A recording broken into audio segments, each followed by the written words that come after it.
Tapi kok hitam ya? Apa ini? Bekas kalau emangnya dia ada Kak ini tuh. Kak Ila, Kak Ila. Kak Ila, Cici.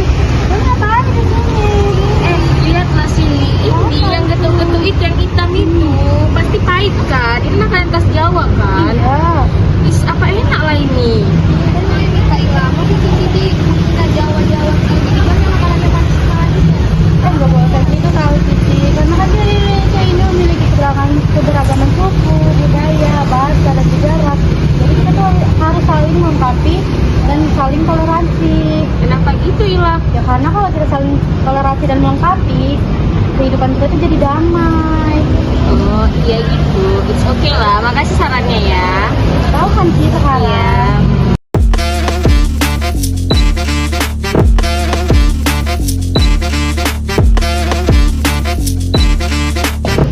Kok aku sendiri ya di sini? Kan saya tugas kelompok. Kamu pada kemana ya? Kemana nih? Sini lah weh, sini lah weh. Assalamualaikum warahmatullahi wabarakatuh. Hai guys. Pasti kalian bingung kan? Video ini tuh membahas tentang apa? Sebelumnya kalian udah lihat juga kan? Jika video yang pertama jika itu adalah materi dari materi yang akan kami bahas. Sebelum kita sampai kepada materi, kita perkenalan dulu ya. Oke. Karena ada pepatah mengatakan tak kenal maka tak sayang, tak sayang maka tak cinta. Jadi perkenalan dimulai dari saya ya. Perkenalkan, nama saya Suhaila Sekarang Putih dengan NIM 0306243249. Dan di sebelah kanan saya Julia Wasila dengan NIM 0306243249. Dan di sebelah kiri saya Jalan Budaya dengan NIM 0306243237. Aku ada tadi kayaknya saya saja lah yang ngomong. Capek juga nggak sih? Gantian loh. Ya udah gantian saya aja yang tahu ke mereka kalau kita di sini mau ngapain. Jadi kita di sini tuh mau membahas tentang kebudayaan, budaya lokal, toleransi sosial yang pada buku Bapak Dosen Pengampu DRE Isnawi MPD dengan judul Kemasyarakatan Materi Ilmu Pengetahuan Madrasah Ibtidaiyah. Nah, di sini segitu saja perkenalan tujuan kami untuk membuat video. Jangan skip ya guys, karena bisa membuat menjadi sumber pemahaman kalian. Bye bye. Apa sih? Bukannya dua. Ya udah. Gas lah lanjut. Ya udah, ini langsung ke materi pertama aja ya. Kan kita ke materi pertama. Udah, lanjut lagi ya. Ruang lingkup kebudayaan. Pengertian kebudayaan. Kebudayaan berasal dari kata budaya yang berarti budi dan daya atau cipta, rasa, dan karsa. Dalam kata Sanskerta berasal dari budaya atau budi yaitu akal. Dalam bahasa Inggris dari kultur, Belanda kultur, Latin kolera yang berarti mengolah atau mengembangkan. Terdapat beberapa para ahli yang menjelaskan tentang pengertian kebudayaan. Yang pertama ada E.B. Taylor yang mengatakan bahwa kebudayaan adalah keseluruhan pengetahuan, kepercayaan, seni, moral, hukum, adat, kemampuan lain yang dipelajari manusia. Yang kedua ada Erlinton mengatakan kebudayaan adalah tingkah laku yang dipelajari dan hasil dari tingkah laku itu. Yang ketiga ada Koentajaraningrat yaitu kebudayaan adalah sistem gagasan yang diperoleh lewat belajar. Selanjutnya ada Soemarjan dan Soemardi mengatakan bahwa kebudayaan adalah hasil karya rasa dan cipta manusia. Yang kelima ada Herkovits yang mengatakan kebudayaan adalah segala sesuatu dalam lingkungan hidup yang diciptakan manusia. Perwujudan kebudayaan. Terdapat ada 3 wujud kebudayaan. Yang pertama adalah ide, gagasan, nilai, norma. Sifatnya abstrak, ada dalam pikiran, disebut adalah adat. Yang kedua, tindakan atau aktivitas manusia, yaitu sistem sosial, terlihat dalam perilaku dan bahasa. Yang ketiga, ada benda hasil budaya atau artefak atau fisik. Sifatnya konkret, dapat dilihat dan diraba. Budaya yang bersifat abstrak, budaya abstrak berupa gagasan, nilai, norma, aturan, cita-cita yang ada dalam pikiran manusia. Wujudnya ideal menjadi pedoman hidup masyarakat. Budaya yang bersifat konkret, wujud budaya konkret adalah yang pertama perilaku. Perilaku adalah pola tindakan sesuai norma masyarakat. Yang kedua bahasa. Bahasa adalah alat pikir dan komunikasi untuk mewariskan budaya. Yang ketiga adalah materi. Semua benda hasil karya manusia, pakaian, alat, atau teknologi. Unsur budaya berkembang dari item, traits, kompleks budaya, aktivitas budaya, budaya universal. Unsur-unsur kebudayaan. Menurut beberapa para ahli mengatakan bahwa unsur-unsur kebudayaan yang pertama ada Hershkovits, yang berarti teknologi, sistem ekonomi, keluarga, kekuasaan politik. Yang kedua Malinowski, yang adalah norma kerjasama, organisasi ekonomi, pendidikan, kekuatan politik. Yang ketiga, Kluchkon mengatakan tujuan unsur universal. Yang pertama religi, pengetahuan, mata pencaharian, teknologi, organisasi, masyarakat, bahasa, dan kesenian. Setiap unsur memiliki 3 wujud. Yang pertama budaya ideal, sosial, dan fisik. Substansi atau isi utama budaya. Isi budaya berupa ide, gagasan, nilai kepercayaan, persepsi, etos yang memberi jiwa pada kehidupan masyarakat. Sistem pengetahuan. Pengetahuan diperoleh dari pengalaman hidup, pendidikan formal dan non-formal, petunjuk simbolis, dan komunikasi. Sistem pengetahuan diperoleh dari nilai. Nilai adalah sesuatu yang dianggap baik, benar, penting. Kluchkon menyebut 5 dasar orientasi: nilai, hakikat hidup, karya, waktu, alam, dan hubungan antar manusia. Nilai positif diwujudkan menjadi norma sebagai pedoman perilaku. Pandangan hidup adalah pedoman suatu masyarakat, bangsa dalam menghadapi masalah, berisi nilai yang diyakini kebenarannya dan menjadi dasar visi misi kehidupan. Kepercayaan adalah keyakinan terhadap kekuatan yang lebih tinggi, bentuknya berbeda, seperti animisme, dinamisme, dan lain-lain. Persepsi adalah cara pandang seseorang terhadap suatu hal, dipengaruhi pengalaman, lingkungan, dan pengetahuan. Melalui proses indera, otak, dan terbentuklah persepsi atau cara pandang seseorang. Etos, kebudayaan. Etos adalah watak khas suatu budaya. Contohnya, orang Batak dianggap tegas dan lugas, orang Jawa dianggap halus dan menjaga harmoni. Perbedaan etos antar suku menuntut sikap toleransi. Pengaruh budaya terhadap lingkungan. Budaya memengaruhi lingkungan tempat budaya tersebut berkembang, baik cara hidup, perilaku, maupun hasil karya masyarakatnya. Kebudayaan suatu masyarakat dapat terlihat dari luar sebagai ciri khas yang membedakan satu kelompok dengan kelompok lainnya. Budaya berkaitan dengan lingkungan tempat manusia hidup. Dengan menganalisis pengaruh budaya terhadap lingkungan, kita bisa memahami mengapa satu daerah berbeda dengan daerah lain dan menghasilkan kebudayaan yang berbeda pula. Penjelasan perilaku manusia sebagai perilaku budaya melibatkan banyak variabel yang saling terhubung dalam satu sistem terbuka. Psikologi lingkungan menggunakan pendekatan sistem, yaitu melihat hubungan sistematis antara beberapa subsistem untuk memahami keseluruhan lingkungan budaya suatu masyarakat. Variabel-variabel yang mempengaruhi kebudayaan dan lingkungan: yang pertama, physical environment atau lingkungan fisik, meliputi faktor alam seperti suhu, curah hujan, iklim, wilayah geografis, serta flora dan fauna. Yang kedua, ada cultural social environment, yang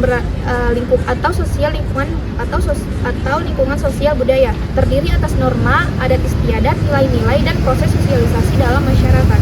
Yang ketiga, ada environmental orientation and representation, merujuk pada persepsi, cara pandang, serta kepercayaan masyarakat terhadap lingkungannya. Yang keempat, ada environmental behavior and process, menjelaskan bagaimana masyarakat memanfaatkan lingkungan dalam kehidupan sosialnya. Yang kelima, ada outcast product atau hasil kebudayaan, berupa hasil tindakan manusia seperti membangun rumah, membuat kota, sistem pertanian, dan bentuk modifikasi lingkungan fisik lainnya. Dengan demikian, budaya yang berkembang di suatu daerah akan memengaruhi pola pikir, norma, nilai, dan aspek kehidupan masyarakat. Interaksi manusia dan lingkungan akan dibahas lebih lanjut pada bahan belajar mandiri lainnya. Proses dan perkembangan kebudayaan. Kebudayaan adalah hasil cipta, rasa, dan karsa manusia. Karena itu kebudayaan berkembang seiring perkembangan manusia. Perubahan budaya bertujuan memenuhi kebutuhan masyarakat. Nah, di sini saya akan membahas tentang budaya lokal. Memahami konsep budaya lokal, apa sebenarnya yang dimaksud dengan dan kebudayaan. Kedua pertanyaan ini sering muncul ketika seseorang ingin mendalami dan memahami konsep budaya atau kebudayaannya. Dan untuk menjawabnya, kita perlu memulai dengan memahami pengertian dasar dari budaya dan kebudayaan itu sendiri. Dalam Kamus Umum Bahasa Indonesia, halaman 157, budaya dimaknai dengan pikiran, akal, budi. Sementara kebudayaan dijelaskan sebagai hasil kegiatan dan penciptaan hati atau akal budi manusia seperti kepercayaan, kesenian, dan adat istiadat. Kata kebudayaan sendiri berasal dari bahasa Sanskerta, budaya, bentuk jamak dari budi, yang berarti budi atau akal. Dengan demikian, kebudayaan merujuk pada hal-hal yang berkaitan dengan budi atau akal. Dan Soekarno mendefinisikan yang lebih komprehensif, yaitu kebudayaan sebagai keseluruhan, kompleks, dan mencakup pengetahuan, kepercayaan, kesenian, moral, hukum, adat istiadat, serta kemampuan dan kebiasaan yang diperoleh manusia sebagai bagian dari masyarakat. Kebudayaan meliputi berbagai hal yang dipelajari manusia dari pola-pola perilaku yang normatif. Kebudayaan adalah wujud dari karya, rasa, dan cipta masyarakat. Karya masyarakat menghasilkan teknologi dan kebudayaan material yang dibutuhkan manusia untuk menguasai lingkungannya. Rasa masyarakat mencerminkan jiwa manusia yang terwujud dalam kaidah dan nilai-nilai sosial yang mengatur kehidupan bermasyarakat secara luas, termasuk ideologi, spiritualisasi, kesenian, dan sebagai hasil ekspresi jiwa manusia. Cipta mempresentasikan kemampuan berpikir manusia yang hidup dalam masyarakat. Budaya pada dasarnya dipelajari yang diturunkan dari satu generasi ke generasi selanjutnya. Dalam suatu masyarakat, hal ini dianggap baik perlu dipertahankan dan diteruskan kepada generasi berikutnya. Meskipun masyarakat juga dapat memilih untuk mengubah atau memperbaiki aspek-aspek tertentu dari budaya mereka. Fungsi budaya dalam masyarakat adalah membantu individu beradaptasi dengan kondisi-kondisi baru. Mungkin baru pertama kali mereka hadapi atau sudah lama tidak mereka alami. Budaya juga berperan penting dalam membantu individu menentukan bagaimana mereka harus bersikap, bertindak, dan berperilaku. Budaya ditransmisikan melalui lingkungan terdekat individu seperti ada keluarga, ada teman, lingkungan sekitar, sekolah, agama, pemerintah, dan media. Berbagai jenis norma dalam masyarakat. Agar hubungan antar individu dalam masyarakat berlangsung sesuai harapan, maka dirumuskan norma-norma masyarakat. Norma berasal dari bahasa Latin yang berarti siku-siku, menunjukkan petunjuk, kaidah, kebiasaan, atau kelaziman. Kata kerjanya adalah normari, yang berarti menyelaraskan dengan ukuran atau menyesuaikan. Norma-norma yang ada dalam masyarakat memiliki kekuatan mengikat yang bervariasi dari yang lemah hingga yang sangat kuat. Para ahli sosiologi mengkualifikasikan norma ke dalam 4 tingkatan. Yang pertama itu ada cara atau usage, merujuk pada suatu tindakan yang lebih menonjol dalam hubungan antar individu. Pelanggaran terhadap cara ini untuk mengakibatkan hukuman berat hanya celaan dari individu yang berhubungan dengannya. Ada contohnya, yaitu cara minum orang berbeda-beda, ada yang mengeluarkan bunyi kepuasan dan ada yang tidak. Tindakan ini mungkin dianggap tidak sopan oleh sebagian orang sehingga menimbulkan celaan, namun sebagian lain menganggapnya biasa saja. Yang kedua ada kebiasaan atau folklore. Norma diikuti berdasarkan kebiasaan atau kelaziman dalam tradisi dan berdasarkan pikiran khusus, misalnya kebiasaan memakai piyama baju tidur, menggunakan bantal guling, mandi 2 kali sehari, berjabat tangan saat bertemu, makan dengan garpu dan sendok, memakai dasi, atau mengucapkan terima kasih dan maaf. Pelanggaran terhadap norma ini umumnya tidak mendapat sanksi keras karena orang cenderung memberikan toleransi tinggi terhadap penyimpangan dari kelaziman tersebut. Dan yang ketiga ada tata sulisa atau mores, berasal dari bahasa Latin mores yang berasal ada istiadat, tabiat, watak, atau susila. Mores dapat diartikan sebagai adat kebiasaan yang mengandung nilai moral yang aturan kesusilaan. Mores adalah norma yang diikuti dengan keyakinan dan pertimbangan perasaan, menentukan apakah suatu tindakan tergolong benar atau salah, baik atau buruk. Contohnya termasuk tabu atau larangan. Memakai jenis daging tertentu, larangan perempuan memperlihatkan bagian tubuh tertentu, larangan menantu berbicara kepada mertua, serta larangan universal seperti incest, pembunuhan, perzinahan, dan penggunaan kata-kata makian. Mores pada suatu masyarakat terkadang terlihat aneh bagi masyarakat lainnya. Misalnya pada suku Kurtaci dianggap wajar buang air besar di tempat umum, tetapi makan di tempat tersembunyi. Pada suku Bali di pedesaan, perempuan tidak menyembunyikan dada tetapi menyembunyikan kaki. Dan pada suku Buganda, laki-laki harus berpakaian lengkap sementara perempuan harus telanjang. Meskipun terdapat perbedaan norma moral antar masyarakat, prinsip dasarnya tetap sama, yaitu anjuran melakukan perbuatan baik dan larangan melakukan perbuatan buruk. Pelanggaran terhadap Mores biasanya dikenakan sanksi yang sesuai dengan kebiasaan yang berlaku. Tata kelakuan memiliki peran penting dalam kehidupan masyarakat karena ada yang pertama, memberikan bahasa pada perilaku individu sekaligus dan menjadi perintah dan larangan. Yang kedua, ada mengidentifikasi individu dengan kelompoknya, memaksa penyesuaian diri dengan norma masyarakat sambil memfasilitasi penerimaan individu oleh masyarakat. Yang ketiga, ada menjaga solidaritas antar anggota masyarakat dan memastikan kebutuhan serta kerjasama berjalan dengan baik. Yang keempat, ada adat istiadat atau custom, memiliki sanksi keras bagi anggota masyarakat melanggarnya. Adat istiadat merupakan tata kelakuan yang memiliki kekekalan dan integritas kuat pada pola perilaku masyarakat. Contohnya, yang pertama, hukum adat di Lampung yang melarang perceraian antara suami istri dengan dampak tidak hanya pada pasangan yang bersangkutan, tapi juga keluarganya, bahkan dapat menyebabkan pengucilan dari masyarakat. Dan yang terakhir itu ada adat istiadat dalam menjalani tahap kehidupan tertentu seperti upacara perkawinan, syukuran, 7 bulanan, dan sejenisnya. Toleransi sosial. Manusia adalah makhluk individu. Kalian tahu nggak kalau individu itu berasal dari mana? Kata individu itu berasal dari bahasa Inggris yang artinya itu in, artinya tidak, dan divide artinya terbagi. Jadi individu itu memiliki makna sesuatu yang tidak terbagi, atau bisa juga dibilang suatu kesatuan yang utuh. Dalam bahasa Latin, kata individu berasal dari kata individuum yang memiliki arti tidak terbagi. Istilah ini biasa digunakan untuk menunjukkan suatu kesatuan yang utuh dan tidak terbatas. Individu tidak diartikan sebagai manusia yang secara harfiah tidak dapat dipecah, melainkan sebagai kesatuan yang utuh yang terbatas, yaitu manusia sebagai pribadi tersendiri. Karena itu, istilah dari individu sering digunakan untuk menyebut orang perorangan atau manusia perseorangan. Individu dapat diartikan juga sebagai kesatuan antara dimensi jasmani dan rohani. Melalui kemampuan rohaninya, individu dapat berinteraksi dan berpikir serta menggunakan pikiran tersebut untuk mengandalkan akal dan budi guna mengatasi berbagai permasalahan dan situasi yang dihadapinya. Manusia sebagai makhluk individu terdiri dari unsur jasmani, rohani, fisik, dan psikis,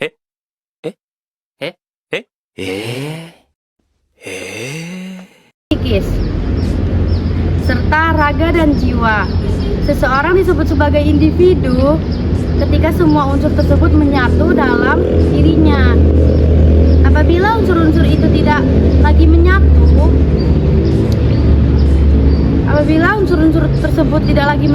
maka seseorang tidak lagi dapat disebut sebagai individu. Dalam diri setiap individu terdapat unsur jasmani, rohani, fisik, dan fisikis atau raga dan jiwa. Jika seseorang hanya tersisa raga, fisik, atau jasmaninya saja, maka ia tidak dapat disebut sebagai makhluk individu yang mengandung makna bahwa unsur-unsur dalam individu tidak terpisah-pisah, tetapi merupakan satu kesatuan yang utuh. Istilah individu hanya dapat digunakan untuk manusia yang memiliki keutuhan jasmani, rohani, keutuhan fisikis, dan keutuhan jiwa raga. Setiap manusia memiliki keunikan dan karakteristik yang khas. Tidak ada dua manusia yang benar-benar identik. Dari sekian banyak manusia di dunia, masing-masing itu memiliki keunikan tersebut. Bahkan anak kembar sekalipun tidak memiliki ciri fisik dan fisikis yang persis sama. Setiap bagian tubuh manusia memiliki perbedaan. meskipun mereka terlahir sebagai kembar. Meskipun secara umum manusia memiliki struktur fisik yang serupa, namun jika diperhatikan secara detail akan ditemukan perbedaan-perbedaan. Perbedaan tersebut terletak pada bentuk, ukuran, sifat, dan berbagai aspek lainnya. Kita dapat membedakan seseorang dengan orang lain berdasarkan perbedaan-perbedaan tersebut, baik perbedaan fisik maupun psikis. Sebagai contoh, itu ada si waru dapat dibedakan dari si dadap karena memiliki perbedaan fisik yang mudah dikenali. Bahkan di tengah kerumunan ribuan atau jutaan orang, kita tetap dapat mengenali seseorang yang sudah kita kenal karena ciri khas mereka sendiri. Seperti di pasar yang ramai atau di lapangan yang dipenuhi ribuan orang, kita tuh dapat mengenal orang yang sudah kita kenal. Sebaliknya pada sekumpulan hewan dan sejenisnya, akan sulit bagi kita untuk mengenali suatu hewan tertentu di antara ribuan hewan lainnya. Ciri khas seorang individu tidak hanya dapat dikenali melalui ciri fisik atau biologisnya. Sifat, karakter, perangai, fisik, selera seseorang juga berbeda-beda. Ada orang yang bertubuh gemuk, kurus, atau langsing. Ada juga yang memiliki kulit yang berwarna coklat, putih, atau biasa orang Indonesia memiliki kulit berwarna sawo matang. Seseorang individu merupakan hasil perpaduan antara faktor genotip dan fenotip. Faktor genotip adalah faktor bawaan yang dimiliki individu sejak lahir sebagai warisan dan keturunan. Secara fisik, seseorang memiliki kemiripan dan kesamaan ciri dengan orang tuanya. Kemiripan tersebut bisa terjadi pada keseluruhan penampilan fisik atau hanya pada bagian-bagian tubuh tertentu saja. Kita dapat mengamati bagian tubuh yang mana saja yang orang tua kita miliki. Ada bagian tubuh yang mirip dengan ibu atau ayah. Demikian pula dengan sifat atau karakter yang mungkin mewarisi kemiripan dari salah satu antara kedua orang tua kita. Manusia sebagai makhluk sosial dalam kehidupan sehari-hari, kita tidak dapat terlepas dari pengaruh orang lain. Ketika kita pergi ke sekolah, kita tidak bisa berpakaian sesuka hati menurut keinginan kita sendiri. Kita harus mematuhi aturan untuk menggunakan seragam. Ketika kita menggunakan seragam, kita berusaha tampil dengan cara yang menurut kita akan dinilai pantas, baik, modis, atau rapi oleh orang lain.